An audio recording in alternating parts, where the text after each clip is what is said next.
Президент Казахстана Касым-Жомарт Токаев подписал указ о мерах по дебюрократизации деятельности государственного аппарата. Как сообщается, ключевыми принципами дебюрократизации в документе определены: приоритет сущности над формой, цифровизация по умолчанию, управленческая ответственность, непрерывное совершенствование, оптимальность регламентации. Указом предусмотрен комплекс системных и прикладных мер, реализация которых обеспечит ускорение принятия решений в госаппарате.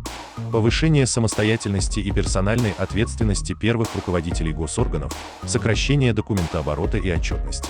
В частности, для ускорения реализации возложенных задач государственные органы будут наделены правом принятия нормативных правовых актов без избыточной конкретизации своих функций на законодательном уровне, говорится в сообщении. На основе комплексного реинжиниринга будет обеспечено сокращение сроков и этапов нормотворческого и бюджетного процессов в 2 раза.